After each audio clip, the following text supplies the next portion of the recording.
नमस्कार. मी सुधा नरवाडकर, नांदेड. नोव्हेंबर महिन्यातील हा तिसरा शनिवार, विशेष शेर सादरीकरणाचा हा दिवस. मी परिवारातील 5 गझलकाराताईंचे मला आवडलेले शेर आज मी सादर करणार आहे.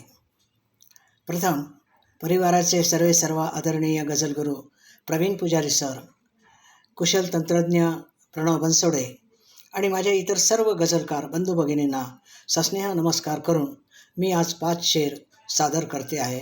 बघूयात. पहिला शेर आहे परिवारातील ज्येष्ठ सदस्या निलिमाताई ताटके यांचा. वृत्त आहे जलौघ वेगा. जलौघ वेगा काय म्हणतात बघूया. तुझे नि माझे नवीन नाते, लगेच जावे मिटून अंतर. तुझे नि माझे नवीन नाते, लगेच जावे मिटून अंतर. अगदी बरोबर निलिमाताई. शेवटी विवाहातला अंतरपाठ तेच सांगत असतो. लग्न होण्यापूर्वी अंतर असतं, पण अंतरपाठ बाजूला गेला की दोघांमधलं अंतर हे कमी होतं. सुंदर शेर. दुसरा शेर आहे परिवारातील एक सदस्या निलिमाताई कदम यांचा.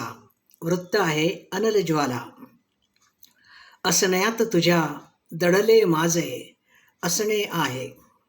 असण्यात तुझ्या दडले माझे असणे आहे. तुझ्या विना मी म्हणजे जीवन नसणे आहे. अगदीच वरच्या शेराला पूरक असा हा शेर आहे की जोडीदाराचा संबंध अद्वैत असतात, एकमेकांमध्ये दूध साखरेसारखे विरघळलेले असतात. तर अतिशय सुंदर शेर आहे हा. तिसरा शेर आहे निशाताई दळवी यांचा. वृत्त आहे अनल ज्वाला.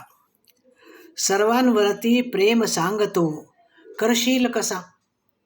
सर्वांवरती प्रेम सांगतो करशील कसा. स्वार्थ जोवरी तुझा सुटेना सजशील कसा. वाह, खूप सुंदर शेर. की जोपर्यंत माणसाच्या मनामध्ये स्वार्थ आहे, स्वतःबद्दल प्रेम आहे, तो दुसऱ्यांवर प्रेम करू शकत नाही. अगदी सुंदर. चौथा शेर आहे स्वरदाताई गोडबोले यांचा. वृत्त आहे व्योमगंगा. कोण आपुला कोण परका पार खावे योग्य वेळी. कोण आपुला कोण परका पार खावे योग्य वेळी. लालसा धन दौलतीची माणसाला फार आहे. लालसा धन दौलतीची माणसाला फार आहे. पैशाच्या लोभापायी माणूस एकमेकांशी नाते विसरतो आणि मग अशा वेळेला परका कोण आहे आपला कोण आहे हे समजेनासे होते. इथंच अशा लोकांची पारख लागते, संकटाच्या वेळीच पारख लागते. त्यानंतर आहे 5वा शेर, शेवटचा शेर आहे आशाताई साळुंके यांचा. वृत्त आहे पिनाकी. काय म्हणतात बघा. कुणी अश्वत्थ कर्माचा भटकतो मुक्तीसाठी. कुणी अश्वत्थ कर्माचा भटकतो मुक्तीसाठी. कुणाचा लागला इतका भयंकर शाप आहे. कुणाचा लागला इतका भयंकर शाप आहे. खरोखर आयुष्यामध्ये इतरांचे तळतळाट घेणं, इतरांचे शिव्याशाप घेणं योग्य नाही. म्हणून जे आहे त्यातच माणसानं सुख मानावं.